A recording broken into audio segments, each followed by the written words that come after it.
What do you do when your entire empire crumbles in 60 seconds? When the phone call that should have made you richer instead threatens to destroy everything you've built? Alexander Blackstone knew the answer. You lie, you scheme, and if necessary, you marry a complete stranger. The rain hammered against the floor-to-ceiling windows of the Blackstone Tower's 42nd floor, each drop echoing the chaos brewing inside Alexander's mind. His perfectly tailored Armani suit felt like a straitjacket as he stared at the contract that would either save his company or bury it forever. The Yamamoto Corporation's ultimatum was crystal clear.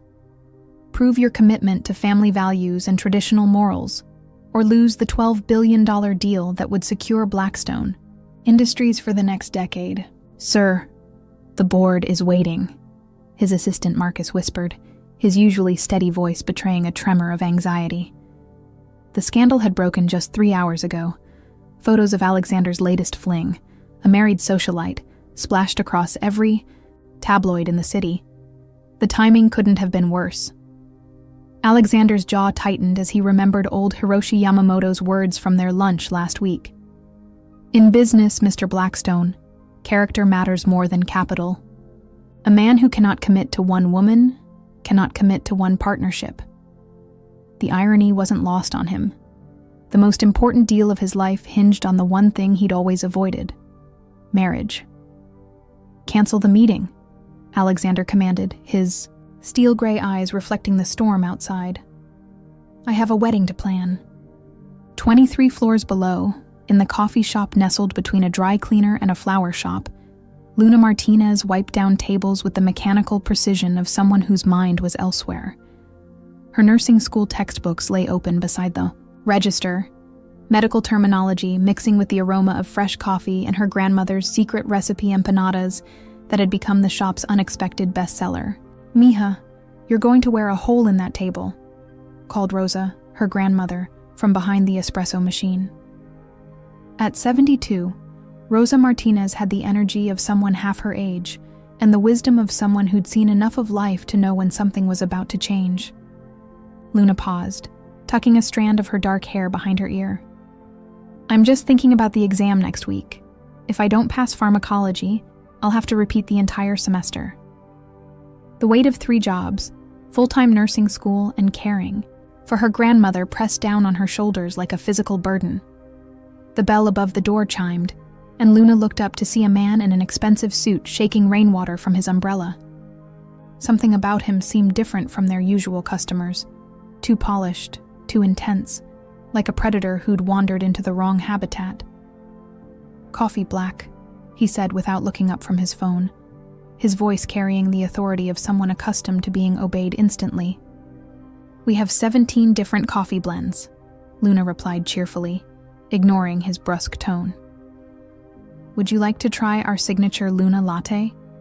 It's made with cinnamon and a touch of vanilla, named after black coffee, Alexander repeated, finally raising his eyes to meet hers. The words died on his lips as he took in her face. Genuine warmth radiating from dark brown eyes, a smile that seemed incapable of artifice, and something indefinably real in a world full of carefully constructed facades. For a moment, neither spoke. Luna felt an unexpected flutter in her chest, while Alexander experienced something he hadn't felt in years: genuine curiosity about another person. One black coffee coming up, Luna said softly, her cheeks flushing pink as she turned toward the machine. As she worked, Alexander studied her reflection in the window. No designer clothes, no perfect makeup, no calculated charm, just natural beauty and an authenticity that seemed to glow from within. An idea began forming in his mind, crazy and desperate, but potentially perfect. What's your name? He asked when she handed him the cup. Luna Martinez, she replied, surprised by the question. Luna, he repeated, as if testing how it sounded. Like the moon. She laughed, a sound like silver bells. My grandmother says I was born on the night of the fullest moon she'd ever seen. Said I was destined to bring light to dark places. Alexander's phone buzzed with another urgent message from his legal team, snapping him back to reality. He pulled out his wallet, extracting a crisp $100 bill. "Keep the change," he said, heading for the door. "Sir, wait," Luna called after him. "Your change is $97. He paused at the threshold, rain-soaked wind whipping through the opening. "Consider it a tip for excellent service." As the door closed behind him, Luna stared at the bill in amazement. Rosa appeared beside her, studying the man through the window as he climbed into a sleek black Mercedes. "That one's trouble, mija," Rosa murmured. "The kind of trouble that changes everything." Alexander sat in his car, engine running, staring back at the small coffee shop. Luna Martinez had no idea that in less than 24 hours he would return with an offer that would turn her simple life upside down. He needed a wife who could convince the world, and Hiroshi Yamamoto, that he was a changed man. Someone real, genuine, and completely removed from his usual world of socialites and gold diggers. Someone exactly like the girl with the moons, name, and a smile that could light up the darkest boardroom. The perfect storm was just beginning.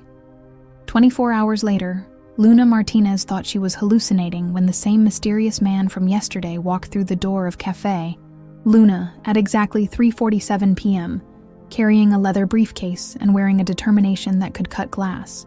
Alexander had spent the previous night in his penthouse, surrounded by lawyers, PR specialists, and enough coffee to fuel a small country. The plan was audacious, bordering on insane, but it was the only solution that could save both his company and his reputation. He'd researched Luna Martinez thoroughly. Nursing student, part-time barista, caregiver to her grandmother, zero debt thanks to her relentless work ethic, and not a single scandal or social media presence to complicate matters. Perfect. "Luna Martinez," he announced, approaching the counter with the confidence of a man who'd never heard the word no in a business context. I'm sorry, I never got your name yesterday," Luna said, setting down the medical textbook she'd been studying during the afternoon lull. "Alexander Blackstone," he replied, watching for recognition. When her expression remained genuinely puzzled, he felt both relieved and oddly disappointed. "I have a proposition for you." Rosa emerged from the kitchen, wiping flour-covered hands. On her apron, her sharp eyes immediately assessing the situation. "Mija, why don't you take your break? I'll handle the coffee." "Actually, Mrs. Martinez, I'd prefer if you stayed," Alexander said smoothly. "What I'm about to propose concerns your granddaughter's future, and I believe families should be involved in important decisions." Luna felt a chill run down her spine. "Mr. Blackstone, if this is about yesterday's tip, I tried to give you change. I want you to marry me." The words hung in the air like a challenge to gravity itself. Luna blinked, certain she'd misheard. Rosa dropped her dish rag. Even the espresso machine seemed to pause its gentle humming. "I'm sorry, what?" Luna managed, her voice barely above a whisper. Alexander opened his briefcase with surgical precision, extracting a manila folder. "A marriage contract, 1-year duration, full legal marriage with all rights and protections, but entirely business in nature. You'll receive $5 million upon signing, plus a monthly allowance of $50,000, full health insurance for both you and your grandmother, and complete payment of your nursing school tuition." Luna sat down heavily on the stool behind the counter. "This is a joke, right? Someone's filming this for social media?"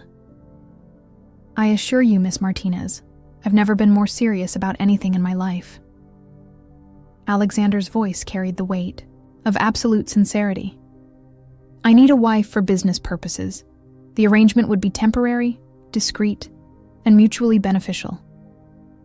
Rosa stepped forward, her small frame radiating protective energy. "And what exactly do you get out of this arrangement, Mr. Billionaire? A wife who won't complicate my life, won't gold dig, and won't fall in love with me," Alexander replied bluntly, his words hitting Luna like a physical blow. "Someone genuine enough to convince my business partners that I'm capable of commitment, but practical enough to walk away when the contract expires." Luna's cheeks burned with humiliation and anger. So you want to rent a wife like you'd rent a car? Essentially, yes. Alexander's matter-of-fact tone would have been insulting if it weren't so desperately honest. Look, Miss Martinez, I've done my research. You're drowning in the costs of nursing school while working 3 jobs to support yourself and your grandmother. This arrangement solves your problems and mine. My problems? Luna stood up, her dark eyes flashing. My problems aren't solved by pretending to love someone who thinks of me as a business transaction. Love isn't part of the equation, Alexander said quickly. This is purely, get out. Luna's voice was quiet, but carried an edge of steel that made Alexander step back. Get out of my grandmother's cafe and don't come back. Alexander had expected resistance, but something in Luna's tone, hurt rather than just anger, caught him off guard. Miss Martinez, you haven't heard. The full terms— I said get out! Luna's voice rose, and for the first time in years, Alexander Blackstone found himself being dismissed. As he reached the door, he turned back. The offer stands. You have 48 hours to decide. After that, I'll find someone else. The door closed with a decisive click, leaving Luna and Rosa in heavy silence. Mija, Rosa said softly, moving to embrace her granddaughter. That man is either completely crazy or completely desperate. Both, Luna whispered, sinking into her grandmother's arms. Rosa, did you see the number he said? $5 million? Money like that always comes with a price, Mija. The question is whether you're willing to pay it. That evening, Luna sat at her tiny kitchen table, staring at the stack of bills that seemed to multiply daily. Her grandmother's medication alone cost $800 a month. Nursing school tuition was due in 3 weeks, and she was still $2,000 short. The stress was affecting her grades, her health, and her ability to care for the woman who'd raised her. Her phone buzzed with a text from her study group. Luna, did you see the news? That guy Alexander Blackstone is all over the internet. Apparently, he's worth like $12 billion and just got caught in some scandal. Curious despite herself, Luna Googled his name. Articles flooded her screen. Billionaire Playboy's latest scandal. Blackstone Industries stock plummets. The fall of New York's most eligible bachelor. Photo after photo showed Alexander at galas, premieres, and charity events, always with a different stunning woman on his arm. One headline made her pause. Blackstone loses Yamamoto deal over moral concerns. Company future uncertain. She clicked the article, reading about the $12 billion contract that hinged on Alexander, proving his commitment to family values. The pieces began falling into place. His desperation, the timeline, the specific requirements for his fake wife. He's not just crazy, Luna murmured to herself. He's completely screwed. The next morning brought a knock at their apartment door. Luna opened it to find Marcus, Alexander's assistant, holding an enormous bouquet of white roses and an envelope. Miss Martinez, Mr. Blackstone asked me to deliver this personal note, along with his apologies for yesterday's abrupt presentation. Luna took the envelope with trembling fingers. Inside, in elegant handwriting, was a single sentence. I should have mentioned that the marriage would include a genuine friendship if you're willing to give a desperate man a chance. Below it was a phone number and a postscript. The roses are because my mother taught me never to propose without flowers, even a business proposal. Despite everything, Luna smiled. It was the first time Alexander Blackstone had shown any hint of humanity, any acknowledgement that this crazy scheme involved real people with real feelings. Rosa appeared beside her, reading over her shoulder. Well, Mija, at least he has some manners. Luna stared at the roses, their perfection almost mocking the chaos of her simple life. In less than 24 hours, a stranger had offered her a fortune, insulted her dignity, and then shown just enough vulnerability to make her curious about the man behind the proposal. Rosa, she said quietly, what would you do? Her grandmother smiled, the same smile that had guided Luna through every important decision of her life. I'd ask myself, what's the worst that could happen? And then I'd ask, what's the best that could happen? And then, mija, I'd follow my heart.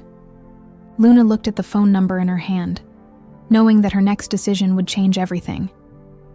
Luna's fingers trembled as she dialed the number at exactly 6:30 a.m., 2 days after Alexander's proposal. She'd chosen the early hour strategically. If she was going to make the most insane decision of her life, she wanted to do it before her rational mind could talk her out of it. Alexander Blackstone. His voice answered on the first ring, crisp and alert despite the early hour. It's Luna Martinez, she said, her voice steadier than she felt. I have conditions.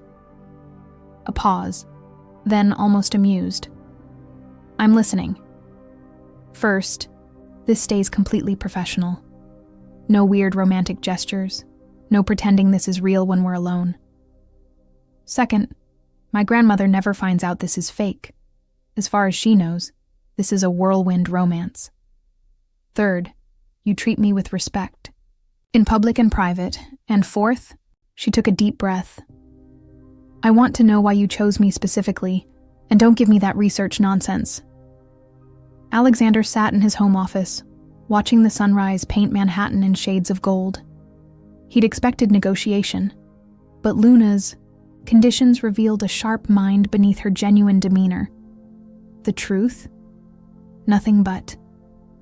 Yesterday, when you threw me out of your cafe, you were the first person in 10 years to reject me without wanting something in return. You were angry on principle, not because I wasn't offering enough money. His voice softened slightly. I realized I needed someone who could say no to me. Someone real. Luna felt an unexpected flutter in her chest at his honesty. And the business side? The Yamamoto Corporation executives are flying in tomorrow for a dinner meeting. If I can convince them I'm a changed man, married to someone who represents genuine values instead of New York superficiality, the deal goes through. If not, I lose everything my father built. No pressure then, Luna said dryly, surprising herself with the quip. Alexander actually chuckled. Miss Martinez, are you agreeing to my proposal? I'm agreeing to save both our futures, Mr. Blackstone, but I have one more condition. Name it. Call me Luna. If we're going to be married, even fake married, we should probably use first names. 3 hours later, Luna stood in the marble lobby of Blackstone Tower, wearing her only good dress, a simple navy blue she'd bought for nursing school interviews, and feeling like Alice falling down the rabbit hole. The elevator ride to the 42nd floor felt endless, each floor marking her descent into a world she'd only seen in movies. Alexander's office was larger than her entire apartment, with floor-to-ceiling windows offering a view of Manhattan that took her breath away. He stood with his back to her, phone pressed to his ear, speaking in rapid Japanese. When he turned, she noticed the dark circles under his eyes and the tension in his shoulders. The Yamamoto executives moved up the dinner, he said without preamble. It's tonight. Tonight? Luna's voice pitched higher. Alexander, I don't know how to be a billionaire's wife. I don't even own the right clothes for wherever you people eat dinner. We'll handle the wardrobe, he said, pressing a button on his desk. Marcus, get Vivian on the line. Emergency styling session. Wait. Luna held up her hand. Who's Vivian? Personal stylist. She'll transform you into what? A fake version of myself? Luna's eyes flashed. I thought you wanted someone real. Alexander stopped mid-sentence, studying her face. You're right. I apologize. Vivian will help. You feel comfortable in formal settings, not change who you are. The distinction mattered more than Luna had expected. Thank you. The next few hours blurred together like a fever dream. Vivian, a sharp-eyed woman in her 50s, descended on Luna with the efficiency of a military operation. But instead of trying to remake her, She enhanced Luna's natural beauty, a flowing emerald dress that complemented her skin tone, subtle makeup that made her eyes luminous, and heels just high enough to boost her confidence without compromising her ability to walk. "Darling," Vivian said, stepping back to admire her work. "You were born for this. Don't let anyone tell you otherwise." Luna stared at her reflection, barely recognizing the elegant woman looking back. "I look like yourself, only more so," Alexander said from the doorway. He'd changed into a perfectly tailored black tuxedo, and Luna felt her breath catch. She'd seen handsome men before, but Alexander Blackstone in formal wear was like watching a work of art come to life. "You clean up pretty well yourself," she managed, then blushed at the admission. Their eyes met in the mirror, and for a moment, the pretense fell away. Alexander saw not just a convenient solution to his problems, but a beautiful woman who'd agreed to save his life's work. Luna saw not just a desperate billionaire, but a man carrying the weight of generations on his shoulders. "We should go," Alexander said quietly. "The car is waiting." The restaurant was the kind of place Luna had only read about in magazines. Crystal chandeliers, waiters who moved like ballet dancers, and a wine list that probably cost more than her annual salary. She felt Alexander's hand settle gently on the small of her back as they were led to a private dining room. "Remember?" he murmured in her ear. "We met at your cafe. It was love at first sight for both of us, and we eloped because we couldn't bear to wait." "Got it," Luna whispered back. "How do I explain not having an engagement ring?" Alexander paused, then reached into his jacket pocket, producing a small velvet box. "I was going to give you this in the car, but..." He opened it to reveal a stunning diamond ring, elegant in its simplicity. "It was my grandmother's. She always said it should go to someone who understood that love was about partnership, not possession." Luna's eyes widened as he slipped the ring onto her finger. It fit perfectly, as if it had been waiting for her. "Alexander, this is too much. It's not a gift," he said quickly. "It's part of the costume." "But..." He hesitated. "She would have liked you." Before Luna could respond, the door opened and 3 impeccably dressed Japanese businessmen entered, led by an elderly man whose sharp eyes missed nothing. "Blackstone-san," the elderly man said with a slight bow. "I am honored to meet your bride." Alexander's hand found Luna's, squeezing gently. "Yamamoto-san, may I present my wife, Luna Blackstone." Luna stepped forward, offering her own respectful bow. "Yamamoto-san, it's my honor to meet you. Alexander speaks of you with great respect." Something flickered in the old man's eyes. Approval, perhaps, or surprise. "Tell me, Luna-san, how did you capture the heart of New York's most confirmed bachelor?" Luna felt Alexander tense beside her, but she smiled naturally. "Actually, he captured mine first. I was working in my grandmother's cafe, stressed about nursing school exams, and this man walked in demanding black coffee like the world owed him caffeine. But then..." She looked at Alexander, letting genuine warmth creep into her voice. "He left a $100 tip for a $3 coffee. I thought he was showing off, but when I chased him down to return the change, he said something that stuck with me." "What did he say?" Yamamoto leaned forward, genuinely interested. Luna improvised, drawing on the memory of their actual first meeting. "He said everyone deserves to have their kindness recognized. It wasn't about the money. It was about seeing me as a person worth valuing." She squeezed Alexander's hand. "I realized he wasn't showing off. He was showing me who he really was underneath all the suits and business." Alexander stared at her, amazed by how she'd transformed their stilted first encounter into something beautiful and believable.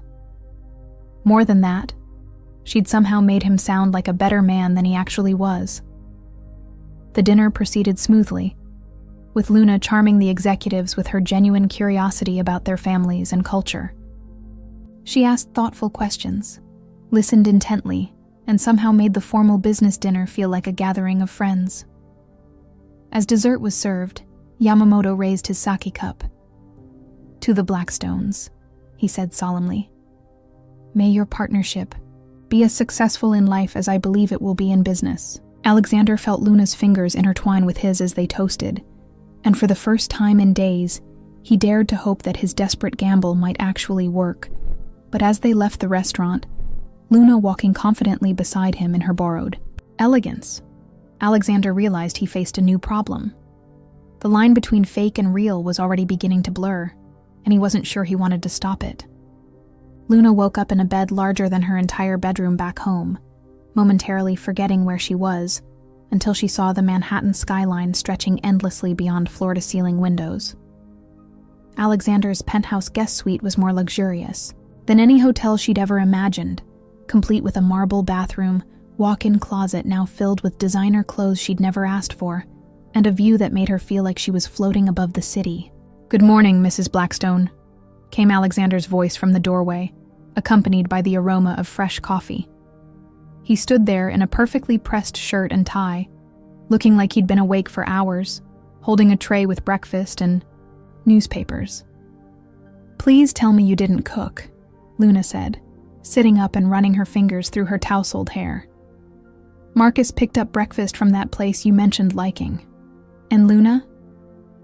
Alexander's voice was unusually gentle. "You should see this." He handed her the New York Times, open to the society page. A photo from last night's dinner dominated the upper half, Luna and Alexander laughing at something Yamamoto had said, their hands intertwined, looking completely natural together. The headline read, "Mystery Woman Captures America's Mostie. Eligible Bachelor." "Oh my God," Luna whispered, scanning the article. The enigmatic Luna Martinez, a nursing student and small business owner, has apparently accomplished what New York's elite have been trying to do for years: tame the notorious Alexander Blackstone. Sources close to the couple describe their romance as a whirlwind fairy tale that proves love knows no boundaries. "It gets better," Alexander said dryly, pulling out his phone.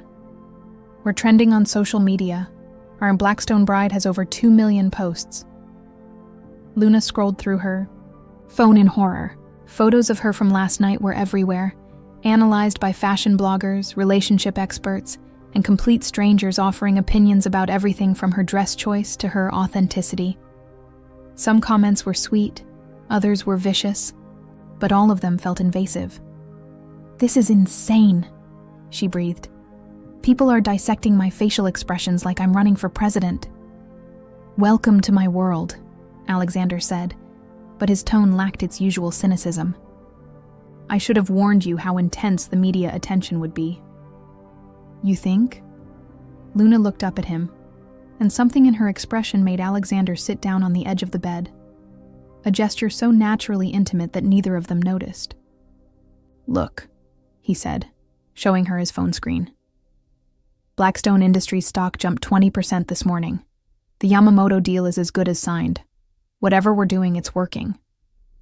Luna stared at the numbers, trying to process that their performance last night had created hundreds of millions of dollars in value. "Alexander, what happens when people start digging into my life? I'm not exactly mysterious. I'm just poor." "You're not poor anymore," he said automatically, then caught himself. "I mean, for the duration of our arrangement." Their eyes met, and Luna felt that familiar flutter that had nothing to do with money or contracts. "Right, the arrangement." Alexander's phone buzzed insistently. "Speaking of which, we have a problem. My publicist set up interviews for this afternoon. Apparently the media wants to hear our love story directly from us." "Interviews?" Luna's voice pitched higher. "Alexander, I can't lie on television." "You won't be lying," he said carefully. "You'll be creatively interpreting the truth." 2 hours later, Luna sat in the makeup chair at Channel 7 News, watching a team of professionals transform her into camera-ready perfection, while Alexander paced nearby, rehearsing talking points with his PR team. "Remember," said Janet, the publicist, a sharp woman who spoke in bullet points. "Keep it simple, romantic, and authentic. The public is eating up the Cinderella angle, so don't fight it." "I'm not Cinderella," Luna protested. "I work 3 jobs and go to nursing school. I'm not waiting around for a prince to save me." "Even better," Janet said with predatory enthusiasm. "Independent woman brought to her knees by true love. The feminists will love the empowerment angle and the romantics will love the fairy tale." Alexander caught Luna's eye in the mirror. "You don't have to do this if you're not comfortable." "Yes, she does," Janet interjected. "The Yamamoto executives are watching. This interview cements the deal." Luna studied Alexander's reflection. Despite his calm exterior, she could see the tension in his shoulders, the slight tightness around his eyes. This mattered to him more than he was letting on. Not just the money, but proving he was worthy of his father's legacy. "I'm fine," Luna said quietly. "Let's do this." The interview set was blindingly bright, with 2 plush chairs arranged to encourage intimate conversation. The host, Rebecca Chen, was known for her ability to make people reveal more than they intended. "So," Rebecca began once the cameras were rolling, "Luna, tell us about the moment you knew Alexander was the one." Luna had rehearsed this answer, but sitting under the studio lights with Alexander beside her, she found herself speaking from the heart instead. It wasn't one moment. It was, he saw me, really saw me. Not as a coffee shop girl or a nursing student struggling to pay bills, but as someone worth knowing. In a world where everyone's trying to impress each other, he was just present. Alexander turned to look at her, surprised by the sincerity in her voice. She wasn't performing. She was sharing something real, even if it was wrapped in their fabricated story. "And Alexander," Rebecca continued, "your reputation as a confirmed bachelor is legendary. What changed?" Alexander had prepared a polished answer about finding his better half, but Luna's honesty had affected him. "Luna makes me want to be the man she sees when she looks at me," he said simply. "Better than I actually am." The words hung in the air between them, more truth than either had expected to share. "How romantic," Rebecca beamed. "Now, there are rumors about a very quick courtship. Some people are calling it suspiciously fast." Luna felt Alexander tense beside her. This was the dangerous territory they'd discussed, the skeptics who might dig deeper into their timeline. "When you know, Luna said with a laugh. "My grandmother always told me that love isn't about time, it's about timing. Alexander walked into my life exactly when I needed to learn that fairy tales can happen to regular people." "Speaking of your grandmother," Rebecca leaned forward conspiratorially. "She must be thrilled about this sudden elevation in circumstances." "She's happy that I'm happy," Luna said carefully. "Rosa raised me to value character over bank accounts. She likes Alexander because he treats people with respect, not because of what he can afford." After the interview, in the car ride back to the penthouse, Alexander was unusually quiet. "That went well, don't you think?" Luna asked, trying to fill the silence. "You were incredible," he said finally. "The way you handled that question about your grandmother, the timing comment, you made it all sound completely believable." "Because parts of it were true," Luna said quietly. Alexander looked at her sharply. "Which parts?" Luna stared out at the city rushing past. "The part about you seeing me, the part about wanting to be better." She turned to meet his gaze. "The part about timing." That evening, they attended a charity gala, their first major public appearance as a couple. Luna wore a stunning black gown that made her feel like a movie star, and Alexander couldn't seem to stop stealing glances at her as they mingled with New York's elite. "You're staring," Luna murmured as they danced to a slow jazz number, his hand warm against the small of her back. "I'm appreciating," he corrected. "You've handled tonight perfectly." Every person we've talked to is completely charmed. It's not an act, Alexander. I actually like meeting people, hearing their stories. She smiled up at him. Even rich people have interesting stories sometimes. He spun her gently, and when she came back into his arms, they were closer than before. Luna, can I ask you something? Shoot. Do you ever wonder what would have happened if we'd met under different circumstances? The question caught her off guard. You mean if you weren't desperate and I wasn't broke? I mean if I'd walked into your cafe as just a guy, not a guy, with a $12 billion problem. Luna considered this, swaying with him to the music. Honestly? You probably would have ordered your black coffee, left exact change, and I never would have seen you again. You think so? I know so. You wouldn't have noticed me, and I would have assumed you were just another arrogant businessman who thought service workers were invisible. Alexander was quiet for a moment. You're probably right. But, Luna continued, we didn't meet under different circumstances. We met exactly when we needed to meet each other. Maybe that's what matters. As the song ended, Alexander realized that somewhere between their first dance and this moment, he'd stopped thinking about the Yamamoto deal, the media attention, or the business implications of their arrangement. He was simply thinking about the woman in his arms, who somehow made everything else fade into background noise. The problem was, he was starting to suspect Luna felt the same way, and that terrified him more than any business crisis ever had. 3 weeks into their marriage, Luna had established a morning routine that felt dangerously domestic. She would wake up in her palatial guest suite, pad to the kitchen in her pajamas to find Alexander already there in his suit, reading financial reports while drinking coffee. They would share breakfast in comfortable silence, occasionally commenting on news articles or the day's schedule, like any married couple preparing for their respective days. This particular morning, however, the routine shattered when Luna found Alexander slumped over his laptop, still wearing yesterday's clothes, surrounded by empty coffee cups and crumpled papers. Alexander? She touched his shoulder gently. Did you sleep at all? He looked up with bloodshot eyes, his usually perfect hair disheveled.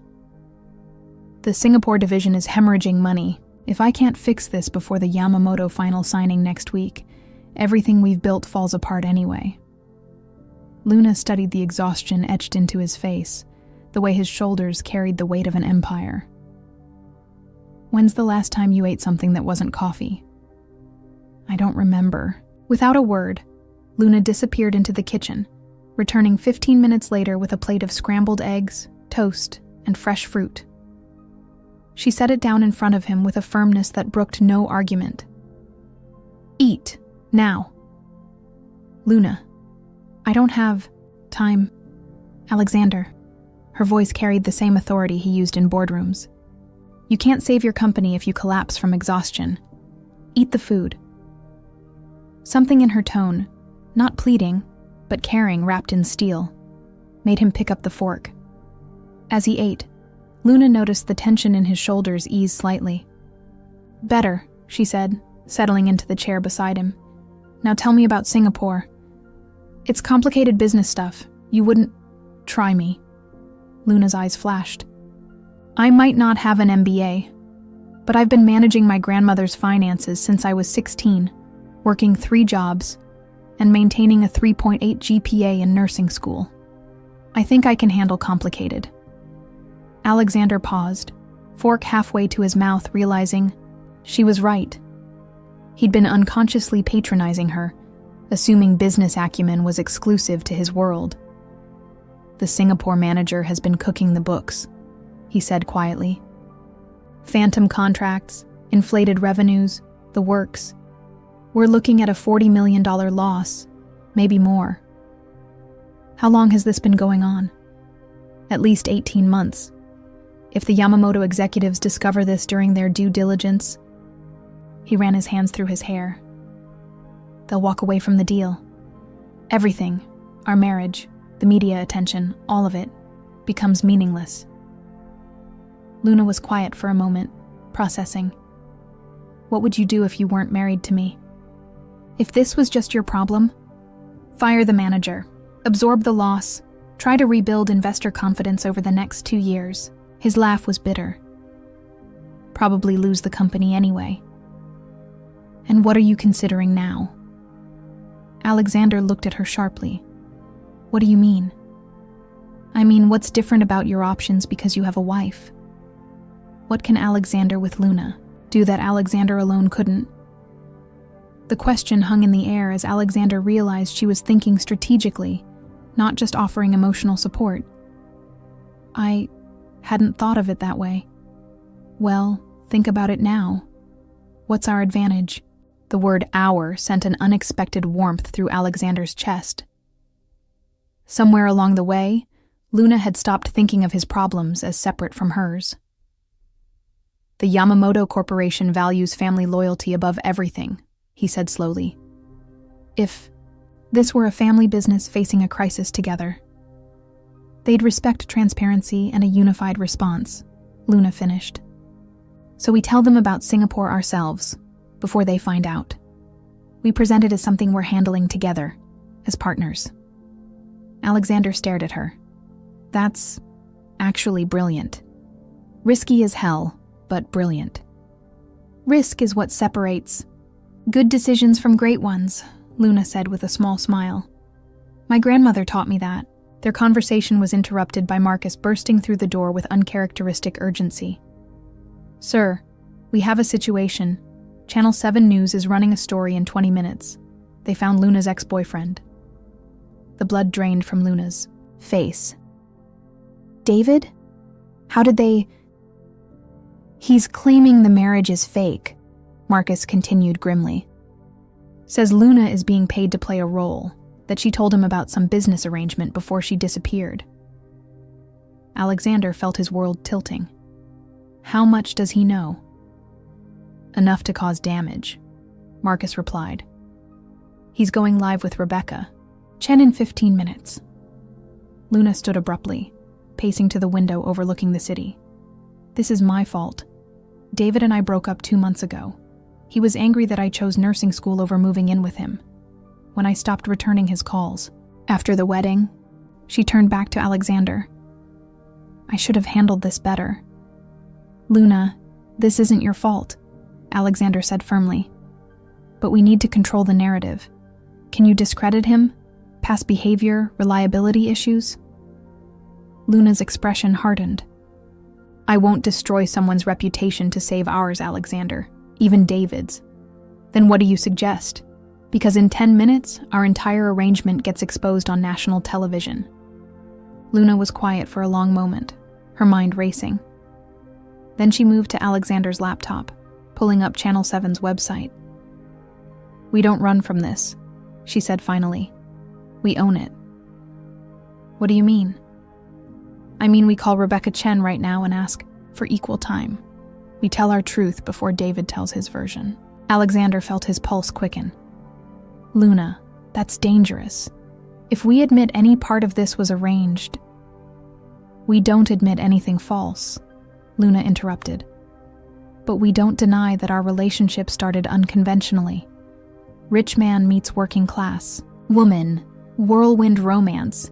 People are bound to be suspicious. We acknowledge the criticism while reaffirming our feelings. And if she asks directly about payment or contracts? Luna met his gaze steadily. Then we tell her that the only contract that matters is the one we made with each other's hearts.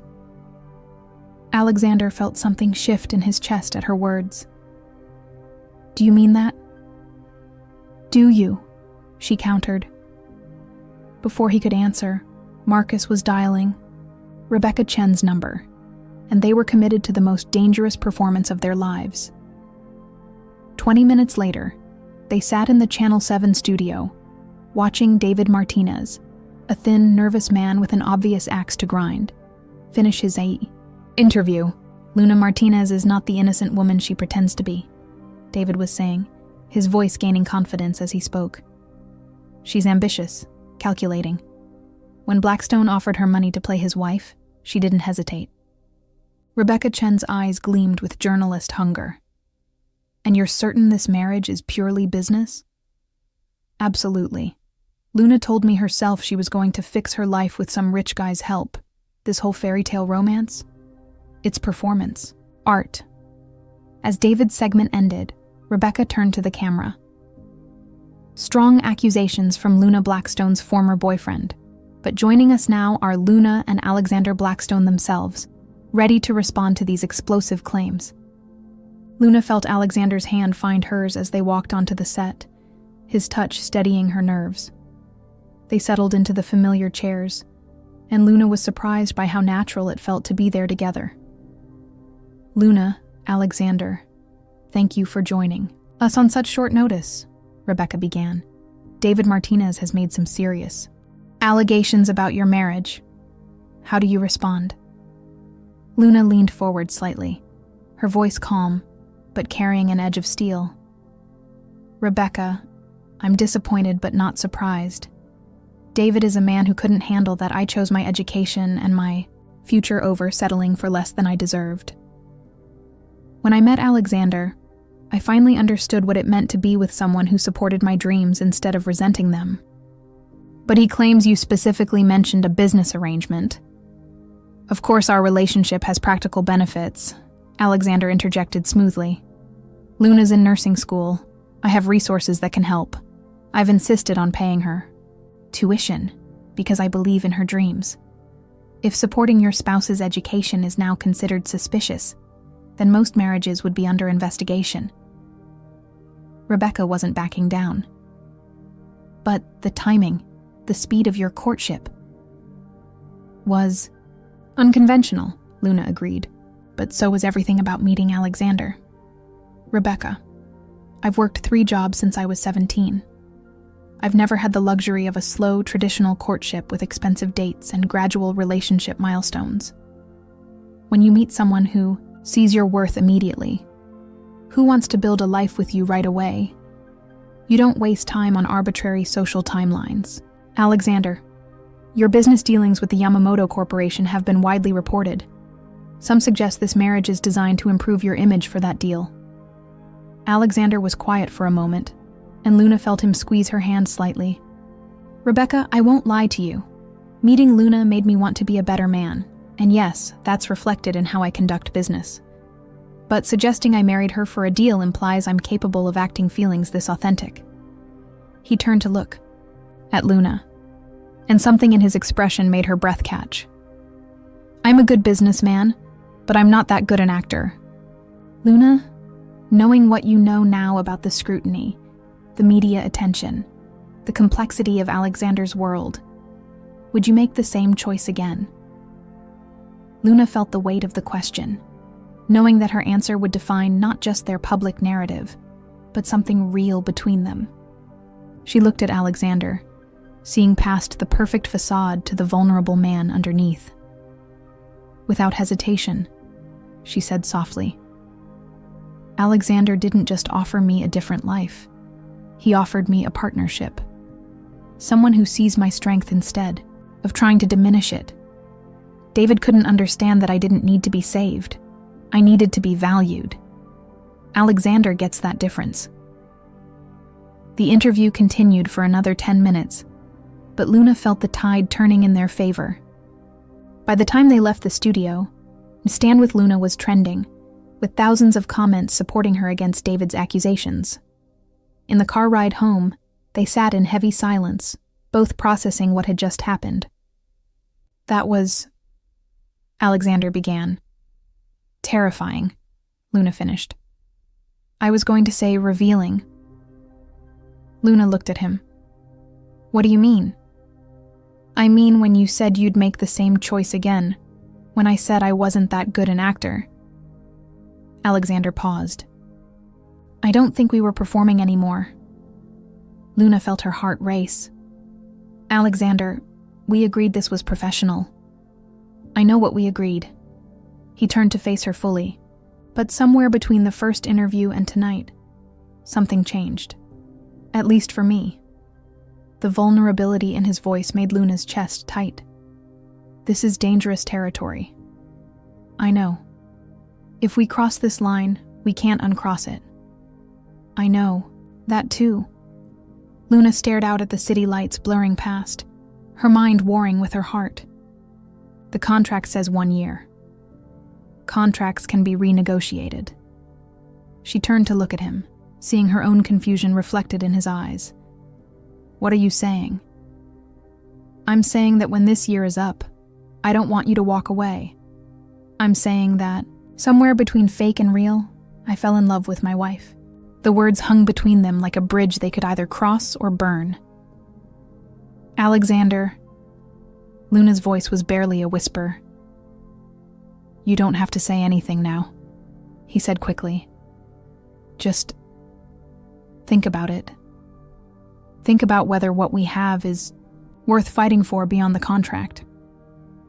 As they pulled up to the penthouse, Luna realized that their arrangement had become the least important thing about their relationship. The question was whether they were brave enough to admit it. That night. Luna lay awake staring at the ceiling, Alexander's words echoing in her mind. In trying to save his business, had they accidentally saved each other? And if so, what were they going to do about it?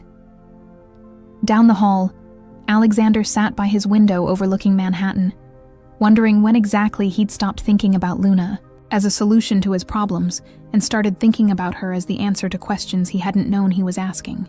The Yamamoto deal suddenly seemed like the least important thing in the world compared to the possibility of losing the woman who'd become real in every way that mattered. Tomorrow would bring new challenges, but tonight, they both lay awake, knowing that their fake marriage had become the most genuine thing in either of their lives.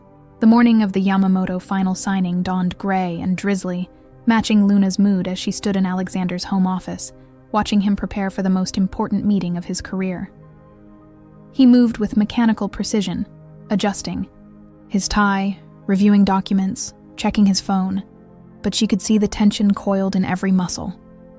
They hadn't spoken about his confession from 3 nights ago. Instead, they danced around it with painful politeness, their easy intimacy replaced by careful formality that fooled no one, least of all themselves. The car will be here in 20 minutes, Alexander said without looking up from his papers. You don't have to come to this meeting, Luna. The heavy lifting is done. Of course I'm coming, Luna replied, smoothing down her navy blue dress, the same one she'd worn to their first dinner with Yamamoto. We're partners, remember? For better or worse. The words hung in the air, weighted with meaning neither of them acknowledged. Alexander finally looked at her, and Luna saw something that made her chest tight. Not nervousness about the deal, but resignation about them. Luna, after today, when the contracts are signed and the deal is secure, you should know that you're free to— Don't, Luna held up her hand. Don't say it, not today. The ride to Blackstone Tower was silent except for the rain drumming against the windows. Luna watched Alexander stare out at the city, his jaw set in determination, and realized she was about to lose him. Not to the business deal, but to his own certainty that she would leave once her obligation was fulfilled. The Yamamoto executives were already assembled in the conference room when they arrived, along with a small army of lawyers and financial advisors. The atmosphere was formal, but cordial. Months of negotiation reduced to signatures on documents that would reshape both companies. Before we begin, Alexander announced, standing at the head of the gleaming conference table, there's something Luna and I need to share with you. Luna's heart stopped. They had agreed to disclose the Singapore situation, but something in Alexander's tone suggested he was about to go further. Mr. Yamamoto, your company values transparency and integrity above all else. In that spirit, I need to tell you that our marriage began as a business arrangement. The room went deathly silent. Luna felt the blood drain from her face as every eye turned to them. Hiroshi Yamamoto's expression was unreadable as he translated quietly for his colleagues. Alexander, Luna whispered, what are you doing? But Alexander continued, his voice steady, despite the enormity of what he was confessing. 6 weeks ago, I was facing a crisis that threatened everything my father built. I believed that marriage to someone like Luna, someone genuine, principled, everything I wasn't, could save my company. I offered her a contract, a business proposition. Luna watched in horror as the Yamamoto executives exchanged sharp words in Japanese. Months of careful relationship building, destroyed in 30 seconds of unexpected honesty. However, Alexander continued, his voice growing stronger. What I didn't anticipate was that Luna Martinez would save more than my business. She saved me. He turned to look at her fully, and Luna saw everything she'd been afraid to hope for, reflected in his eyes. Every day with Luna has taught me something about the man I want to be versus the man I was. She challenges me, supports me, and somehow makes me believe I'm worthy of the life my father dreamed I'd build. Our marriage may have started as a contract, but it became real the moment I realized I'd rather lose everything I've worked for than lose her. Luna felt tears threatening as Alexander addressed Yamamoto directly. Sir, I'm telling you this because Luna taught me that integrity isn't about perfect decisions. It's about honest ones. If you choose to walk away from this deal because of how our relationship began, I'll understand. But I won't build my future on a foundation of lies, even lies that would make me richer. The silence stretched endlessly. Then Hiroshi Yamamoto spoke, his voice thoughtful. Blackstone-san, you have surprised me. I hope not unpleasantly, sir. The elderly man studied them both carefully. In my culture, we have a saying, the bent tree still bears fruit. What matters is not how something begins, but how it grows. He paused, conferring quietly with his colleagues before continuing. Your honesty today shows more character than any fabricated love story could, and your wife's influence on you has been obvious to everyone who has met you both. Luna felt Alexander's hand find hers, squeezing gently. However, Yamamoto continued, and Luna's heart sank. There is one question that remains unanswered. Anything, Alexander said immediately. Mrs. Blackstone. Yamamoto turned to Luna. Your husband has told us how he feels. But what about you? Did this business arrangement become real for you as well? Every eye in the room focused on Luna. She could feel the weight of billions of dollars hanging on her answer. But more importantly, she could feel the weight of Alexander's hope and fear. Mr. Yamamoto, Luna began, her voice steadier than she felt. When Alexander first proposed this arrangement, I thought he was either crazy or desperate. Turned out he was both. A few chuckles rippled around the room. But what I discovered was that beneath all that desperation was a man terrified of failing the legacy his father left him. A man who worked himself to exhaustion trying to be worthy of something he'd already earned through his character. She looked at Alexander, seeing the vulnerability he was trying to hide. I didn't fall in love with his money or his status or even his good looks. Though I'll admit those didn't hurt. More laughter. I fell in love with the man who remembered my grandmother's favorite flowers, who learned to make her empanadas, recipe because he wanted to connect with my family, who stayed up all night helping me study for nursing exams, even though he knew nothing about medical terminology. Luna's voice grew stronger as she continued. Alexander asked me to pretend to love him, but somewhere along the way, pretending became impossible because the real thing was so much better. So yes, Mr. Yamamoto, this business arrangement became very real for me. Real enough that I can't imagine my life without this complicated, driven, surprisingly sweet man who somehow convinced me that fairy tales can happen to ordinary people.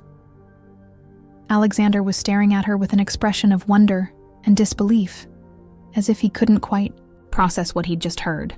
Yamamoto nodded slowly, then broke into the first genuine smile Luna had ever seen from him. In that case, Mrs. Blackstone, I believe we have a deal to finalize. The next 2 hours passed in a blur of document signing, congratulations, and champagne toasts. When the Yamamoto executives finally departed, Luna and Alexander found themselves alone in the conference room, surrounded by the debris of closed deals and new beginnings. Luna, Alexander said quietly, did you mean what you said in there? She turned to face him fully, no longer hiding behind the safety of their arrangement. "Every word. Did you?" "Every word," he confirmed, moving closer. "Which brings us to a problem." "What problem?" "Our contract expires in 10 months, and I have absolutely no intention of letting you go." Luna smiled, the first genuine smile she'd felt in days. "Then I suppose we'll need to renegotiate." "I was hoping you'd say that." Alexander reached into his jacket pocket, producing a small velvet box. "Because I have a new proposal for you." Luna's eyes widened as he opened the box to reveal a different ring, not his grandmother's elegant diamond, but a stunning sapphire surrounded by smaller diamonds that caught the light like stars. "Luna Martinez," Alexander said, dropping to one knee in the empty conference room. "Will you marry me? For real this time? No contracts, no time limits, no business arrangements. Just us, choosing each other every day for the rest of our lives." "Alexander," Luna whispered, tears finally spilling over. "We're already married." "I know," he said with a grin. "But we deserve a real proposal, a real choice, a real beginning. Will you marry me again, Luna? Will you choose this life with me, not because you have to, but because you want to?" Luna looked down at this brilliant, complicated man who'd accidentally taught her that love could be both practical and magical, that partnerships could be both strategic and romantic, that the best fairy tales were the ones where both people saved each other. "Yes," she said simply. "Yes, I'll marry you again. Yes, I choose this life with you. Yes to all of it." As Alexander slipped the sapphire ring onto her finger beside his grandmother's diamond, Luna realized that their story had come full circle, from a desperate business proposition to a real love story that neither of them had seen coming. 3 months later, they held their second wedding in the garden behind Café Luna, surrounded by family, friends, and the media who had followed their unlikely romance from the beginning. Rosa Martinez walked her granddaughter down the aisle, tears streaming down her face as she watched Luna marry the man who'd brought such unexpected joy into their lives. Alexander's vows were simple and heartfelt. "Luna, you taught me that the best partnerships aren't built on what we can gain from each other, but on what we can become together.